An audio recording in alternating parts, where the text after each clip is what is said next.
ya memang karena Singapura juga cukup diverse dan multikultural, sehingga mereka harus memberikan semacam kuota untuk memastikan bahwa semua kalangan, semua golongan mendapatkan porsinya gitu ya. Jadi bukan artinya lalu membatasi, tapi kita harus bisa melihat itu juga upaya untuk memastikan keberagaman itu terjadi di dalam satu tower gitu. Betul. Nah, tentu di Indonesia yang jauh lebih majemuk gitu ya, hal ini juga menjadi PR atau challenge yang jauh lebih berat di Singapura. Ya kita nggak berantisipasi untuk pandemi terjadi lagi, tapi itu semacam alarm untuk wake up call gitu ya, bagaimana perencanaan distrik kita di sekitar tempat tinggal dan tadi ya fasilitas yang juga mendukung tidak hanya kesehatan fisik, tapi juga kesehatan mental. Karena physical health, tapi kalau mentalnya tidak healthy juga itu kan tidak efektif ya untuk bekerja. Ini seringkali terjadi banyak di Indonesia. Terjadi perbaikan hanya parsial. Parsial? Artinya apa itu mas? Artinya misalnya ada 8 isu atau 10 isu, perbaiki cuma 3. Kadang-kadang ada kecenderungan juga orang perbaiki yang mudahnya aja lagi. Ini saya sering sekali temui. Kenapa? Karena waktu, biaya, dan kompetensi dan segala macam dan tanda kutip seadanya gitu tidak optimal, tidak maksimal, sehingga banyak juga tempat yang tidak terjadi revitalisasinya gitu. Nggak jauh-jauh dari sini gitu ya, kita lihat Kota Tua, Jakarta gitu.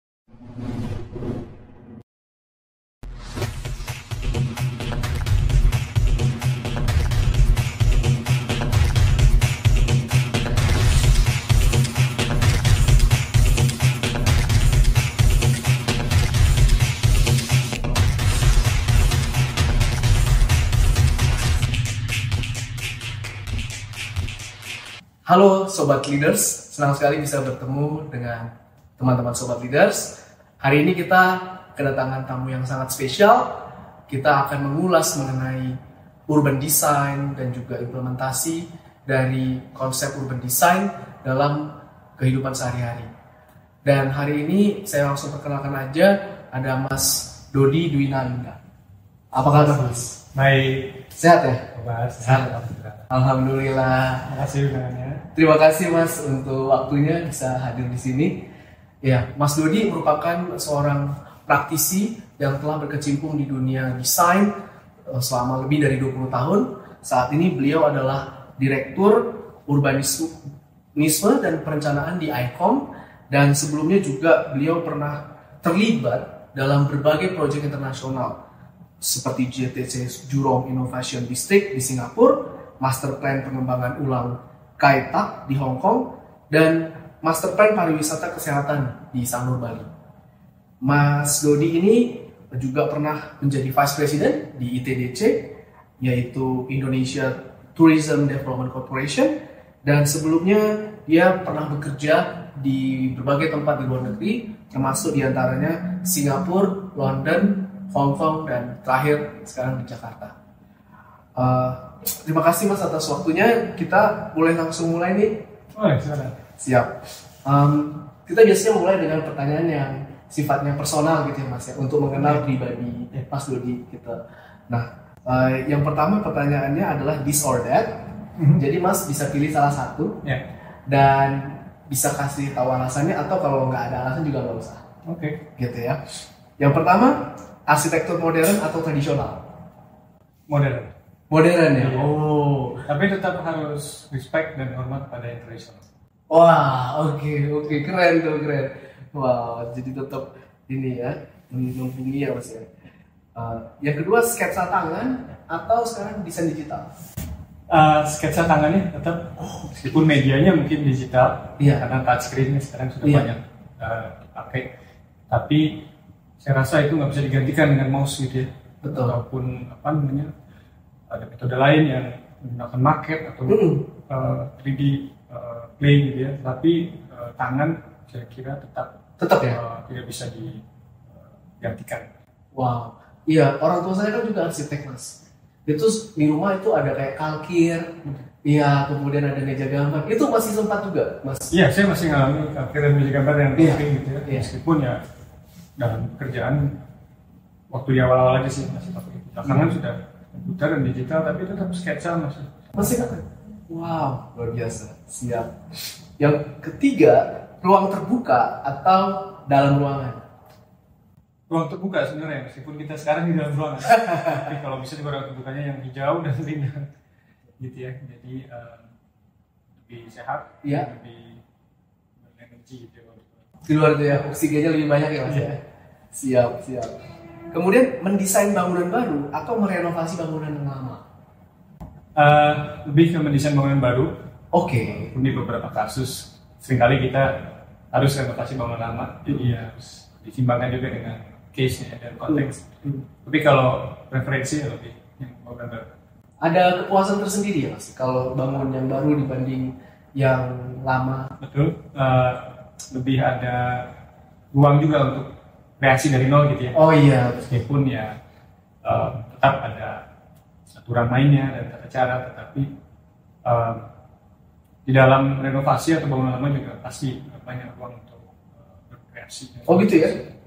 Tapi kalau pilih ya bangunan baru. Siap. Kemudian estetika atau fungsionalitas? Fungsionalitas. Oke. Ya, meskipun tidak lalu mengalahkan estetikanya gitu ya, tapi tetap bangunan harus berfungsi dengan baik, kota berfungsi dengan baik, itu fundamental ya. Wow, luar biasa. Baik Mas, tadi kita udah bicara tentang disorder. Kita saat ini akan gali lebih jauh tentang karir di bidang desain dan perencanaan, Mas. Boleh nggak cerita Mas latar belakang Mas yang membuat Mas tuh tertarik misalkan tadi katanya ambil sarjana arsitektur di ITB gitu. Kenapa nggak jadi yang lain aja gitu? Mungkin bisa cerita ada peristiwa atau suatu inspirasi yang membuat Mas pilih berkarir di bidang ini. Yang pertama mungkin passion ya. Saya suka bangunan gitu ya. Dan juga kota, karena kota itu isinya banyak bangunan. Betul. Lalu juga permasalahan di kota gitu loh. Permasalahan di kota. Yang kita semua alami, hadapi ya. Jadi saya pikir kalau kita bisa berprofesi di situ dan kontribusi dalam memperbaiki masalahnya gitu ya, atau tidak mengulang di kemudian hari dengan bidang ilmuwan kita, saya pikir itu dan yang cocok dengan passion saya tadi, itu saya pilih berkarir dalam sektor dan bidang itu alhamdulillah sampai saat ini. Saat ini ya. Jadi ada passion tapi juga ada adding value to society lah di bidang itu. Ya, saya pikir banyak opsi untuk add value to society, tapi kalau ketemu dengan passion yang kita memang senangi atau itu, saya rasa ada kepuasan tersendiri gitu. Jadi tidak terpaksa atau bekerja juga hanya tidak sebagai mencari materinya. Materi benar Mas. Siap. Kemudian pertanyaan kedua, jika Mas diminta untuk membangun dari awal suatu kota impian, gitu Mas, kira-kira aspek atau hal-hal apa aja yang menurut Mas prioritas nih untuk ada di kota itu? Pertama, kota yang bisa hadir untuk semua kalangan, semua lapisan, inklusif, artinya inklusif dan menjangkau berbagai golongan masyarakat. Juga penyediaan ruang hijau, ruang publik yang proporsinya cukup, itu dilengkapi juga dengan sarana public transport sehingga nyaman untuk pejalan kaki, dan juga mengurangi polusi dan minimalisir dampak pada pencemaran lingkungan gitu. Dan yang terakhir, kota yang harus berkelanjutan dalam hal tidak hanya lingkungan tapi juga ekonomi dan sosial, karena penting juga untuk memastikan kegiatan ekonomi yang terjadi sehingga dapat berlanjut kota tersebut. Dan banyak kota-kota sukses gitu ya yang berabad-abad bahkan 1000-2000 tahun dan masih ada sampai sekarang, masih berfungsi dan baik. Itu salah satu bukti dan contoh bahwa bisa selama itu. Tapi banyak juga yang tidak selama itu, kehilangan nilai competitiveness-nya atau mulai ditinggalkan atau berubah dan degradasi. Nah, ini bisa kita lihat dari banyak kasus gitu loh, baik yang berhasil maupun yang betul. Kayak Detroit itu dulu sangat-sangat maju ya, tapi sekarang kurang air, kurang macam-macam ya Mas. Kalau Mas sendiri kota favoritnya apa nih? Sejak jalan di luar negeri, boleh di dalam negeri juga. Kayak orang tua saya, dia bilang dia suka San Francisco gitu. Kalau Mas mungkin ada kota yang berkesan gitu? London saya suka. London ya? Karena kalau di luar negeri ya, di Indonesia saya juga punya beberapa kota favorit. Tapi kalau London itu, karena tadi saya bilang dia sudah ada dari zaman Roman gitu. Betul. Dan sampai hari ini masih mempertahankan posisinya gitu ya, walaupun dia tentu bersaing dengan New York, Paris dan Tokyo. Tapi juga aspek culture-nya, aspek budaya, aspek keberagamannya, aspek sosialnya sangat terjaga dan sangat diverse, sehingga very exciting gitu ya. Kalau di dalam negeri saya suka Bandung, dulu saya lebih suka ya. Bandung ya. Mungkin ada banyak PR gitu ya. Kayak Malang juga suka. Malang ya. Maksudnya dalam di skala dan juga apa namanya ruang hijaunya, pohon, dan ya komunitas dan penduduknya juga gitu loh. Itu menentukan juga seperti yang tadi di London gitu, karena kota dibangun oleh penghuninya atau orang-orangnya gitu kan. Itu menjadi satu faktor juga karena kota itu menarik, berhasil atau atraktif. Betul. Bicara soal inklusivitas tadi Mas ya, kita lihat bahwa saya kemarin ke Singapura Mas, kira-kira 3 bulan yang lalu. Saya lihat apartemen-apartemen di sana itu ternyata milik pemerintah, gitu. Tapi nggak ada yang sama, gitu. Apartemen yang satu beda dengan yang lain. Dan saya baca sedikit artikel gitu bahwa di dalam apartemen itu ada mixing antara suku apa. Ini menurut Mas gimana? Ini suatu praktek yang baik dan bisa nggak diterapkan di Indonesia ya? Ya itu ya memang karena Singapura juga cukup diverse dan multikultural, sehingga mereka harus memberikan semacam kuota untuk memastikan bahwa semua kalangan, semua golongan mendapatkan porsinya gitu ya. Jadi bukan artinya lalu membatasi, tapi kita harus bisa melihat itu juga upaya untuk memastikan keberagaman itu terjadi di dalam satu tower gitu. Nah tentu di Indonesia yang jauh lebih majemuk gitu ya, hal ini juga menjadi PR atau challenge yang jauh lebih berat di Singapura. Tapi minimal paling tidak secara ekonomi juga inklusivitas itu kan juga tidak hanya sekuras dan golongan, tapi juga kemampuan ekonomi, sosial ekonomi yang tetap bisa terjadi di konteks apakah kota, blok atau bangunan juga perlu dipertimbangkan dengan baik sehingga keberagamannya dapat terjaga. Wah, menarik banget.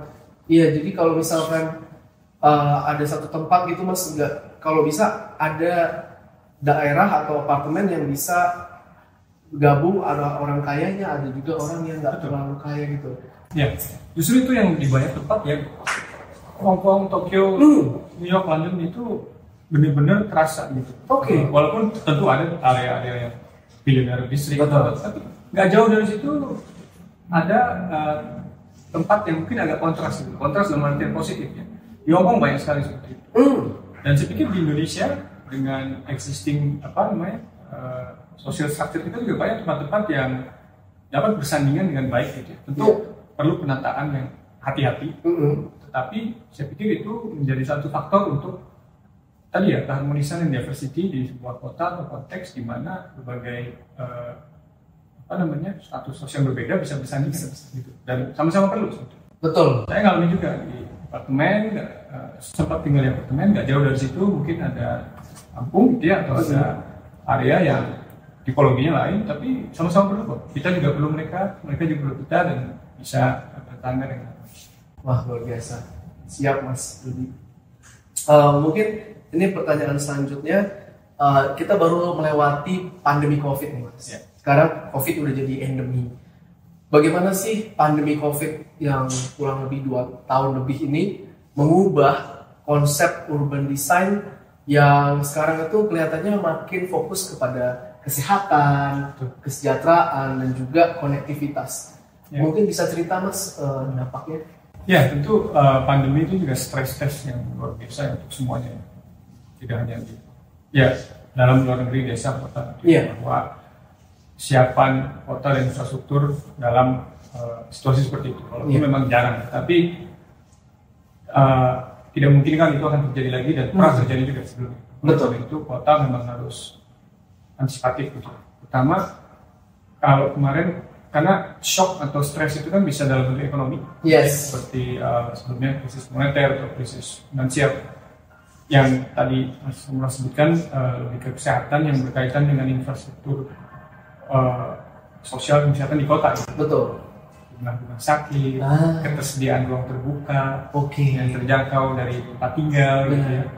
dan juga fasilitas-fasilitas yang kegiatan ekonomi yang kalau bisa tidak terlalu jauh dari tempat tinggal gitu, sehingga orang tidak perlu transportasi yang 1 jam lebih di jalan gitu. Tapi kalau dia masih jalan kaki atau bahkan sekarang kita mulai terpaksa terkondisikan untuk work from home ya, dan banyak juga akhirnya company yang mengadopsi itu, sehingga bahkan di rumahnya juga harus mulai adaptif gitu kan, untuk menyesuaikan ruang kerja harus ada yang memang bisa dianggap memadai atau cari tempat tinggal yang tidak jauh dari tempat kerja, atau sebaliknya tempat kerja yang pusat kegiatan aktivitas komersial yang mungkin menghampiri ke kantung-kantung yang banyak. Betul. Jadi lebih fleksibel planningnya. Kalau dulu kan mungkin banyak paradigma yang CBD, pusat kota dan komersial gitu, isinya office dan komersial, weekend sepi, banyak sekali di Amerika, di Singapura. Oh gitu ya? Iya. Tapi sekarang orang mulai, dan dengan momentum pandemi tadi akhirnya ya kalau memang di mana orang tinggal di situ ada fasilitas untuk dia atau kerja dan juga ruang terbukanya tempat dia berolahraganya, itu akan lebih lebih lengkap gitu ya, untuk menghuni penduduk dan dia tetap bisa beraktivitas gitu.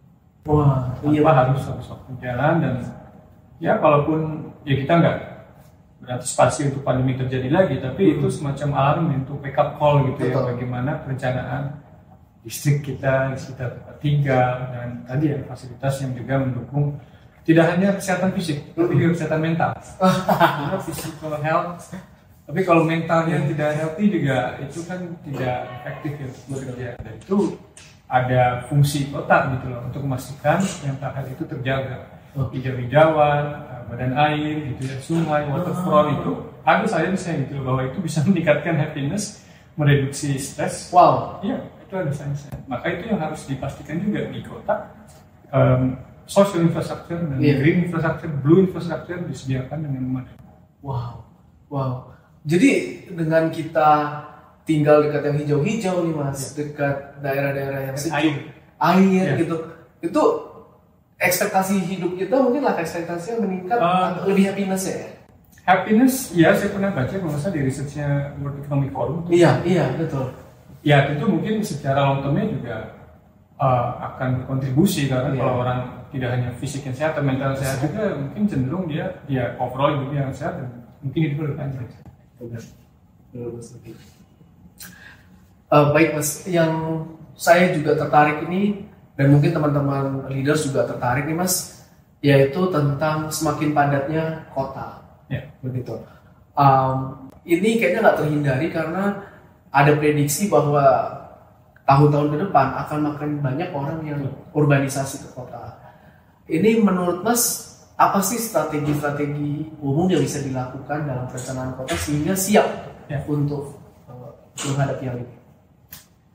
Pertama berkaitan dengan populasi dan penduduknya. Perlu hunian tempat tinggal yang memadai dan mencukupi. Ini kata-kata memadai ini penting juga karena banyak di berbagai tempat gitu, bahkan di luar negeri juga secara jumlah ada, tapi secara kualitas belum tentu memadai gitu. Ini kan penting juga tadi berkaitan dengan kesehatan mental, kenyamanan penghuni gitu ya. Jadi hunian itu menjadi PR besar di banyak tempat. Bagaimana penyediaannya bisa memenuhi dengan demand-nya gitu ya. Tentu dengan bertambahnya populasi, fasum-fasosnya juga akan perlu dapat perhatian gitu. Apa itu Mas? Fasilitas umum dan fasilitas sosial. Public facilities ya, tempat ibadah, sarana kesehatan tadi berhubungan dengan kesiapan jika ada wabah gitu ya, tidak hanya pandemi gitu. Karena tiap-tiap tahun kan ada aja demam berdarah, tipes lah, atau wabah apapun gitu. Itu kan artinya sarana kesehatannya harus tidak hanya rumah sakit tapi juga klinik, puskesmas harus siap, dan juga fasilitas sosial lainnya seperti childcare, laundry kali, atau kantin makanan yang terjangkau bagi semua kalangan, itu perlu juga mendapat perhatian.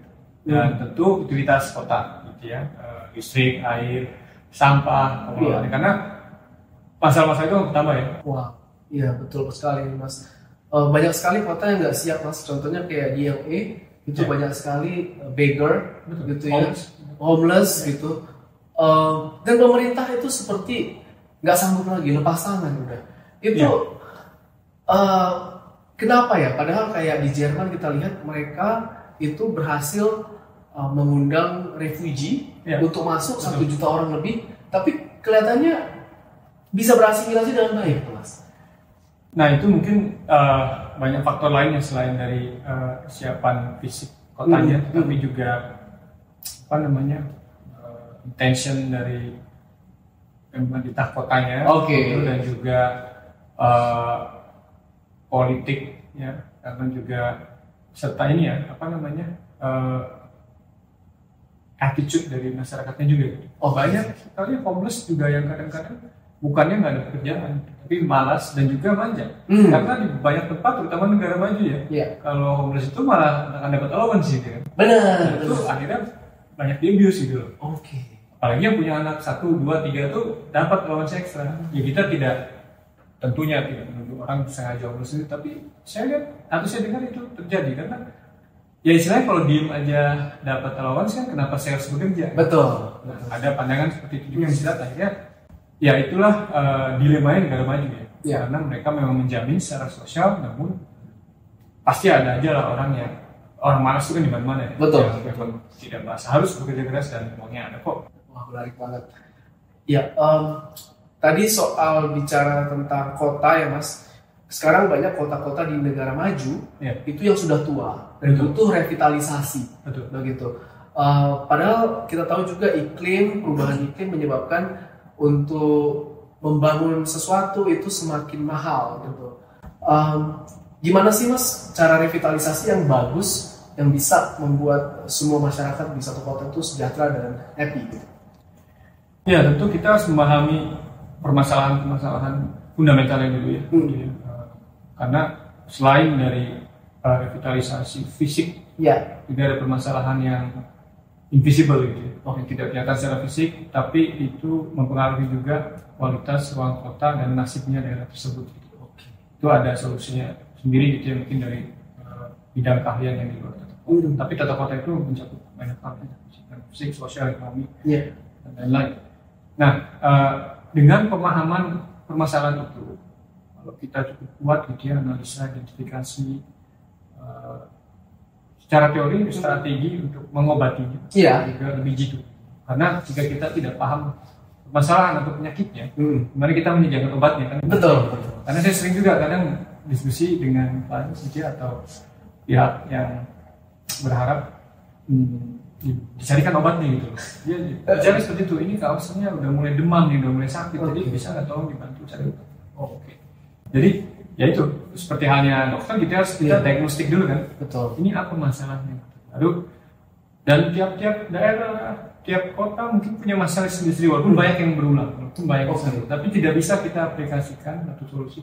Jadi paling kalau revitalisasi ada kaitannya dengan sejarah, ada kaitannya dengan masa lalunya, kepemilikan dan juga ekonomi. Kita harus pahami sehingga pada saat melakukan revitalisasi itu semua isu-isu tersebut teradres dengan baik. Betul. Dan solusinya bisa diaplikasikan dan juga bekerja untuk berbagai isu. Jadi bukan hanya sebagian aspek yang diobati. Dan itu seringkali terjadi banyak di Indonesia. Terjadi perbaikan hanya parsial. Parsial? Artinya apa itu Mas? Artinya misalnya ada 8 isu atau 10 isu, perbaiki cuma 3. Kadang-kadang ada kecenderungan juga orang perbaiki yang mudahnya aja lagi. Ini saya sering sekali temui.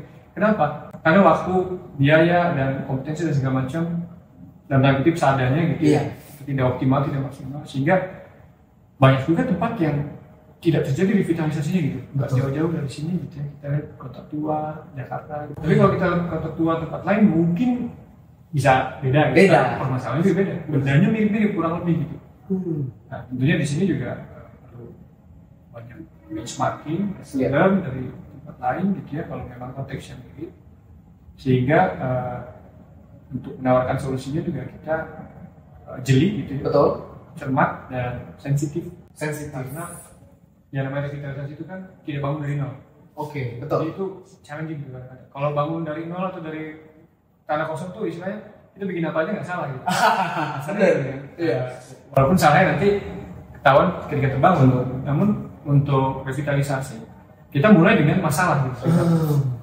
Atau ada sesuatu dulu yang salah gitu. Akhirnya kalau tidak sensitif, apapun usulannya banyak tidak bisa tereksekusi atau tidak sustainable, tidak solutif gitu, sudah memberikan jawaban dari masalah. Baik, terima kasih Mas Dodi. Kita juga bekerja sama dengan Mayo ini. Mayo, iya terkenal dari Amerika. Ya kita datangkan si standar internasional itu gitu, agar bisa memberikan pilihan bagi orang yang kalau berobat atau health tourismnya ke Singapura itu kan konteksnya kota. Betul. Bangkok juga. Penang, Malaka gitu. Ya di sana orang juga tidak hanya berobat sih, mungkin belanja, shopping, dining dan keluarganya juga. Oh iya ya. Sana berlibur Iya, itu kan pariwisata yang judulnya kesehatan, medical check up, surgery atau minta second opinion dari penyakit yang sebelumnya. Nah itu yang coba dihadirkan di Sanur gitu. Ya kinerja pemerintah gitu, bagaimana gaps itu terpenuhi dengan kompetensinya gitu. Kembali lagi ke kota-kota di Indonesia ya sangat tergantung dari pemimpinnya dan pemerintahnya gitu. Apakah kuat kompetensinya dan kapasitasnya untuk memperbaiki masyarakat gitu. Wow, benar sekali Mas. Jadi tidak semudah ya memang melihat benchmark dengan kata lain, tapi can you really do it on your own gitu. Iya benar banget gitu ya. Ya tentu ada faktor climate juga ya. Di sana mendukung gitu ya. Oh iya. Eropa. Tapi ya kita juga dulu ada kok masanya di mana orang lebih banyak bersepeda. Kita lihat ya sepeda ontel di mana transportasi dan ya memang sih begitu ekonomi membaik dan negara mulai makin maju, orang akhirnya ya tarik ke dalam bermotor karena lebih aksesibel, lebih murah. Tapi tadi ya kalau masalah greennya ya trennya ke situ kan. Entah itu elektrik atau hidrogen.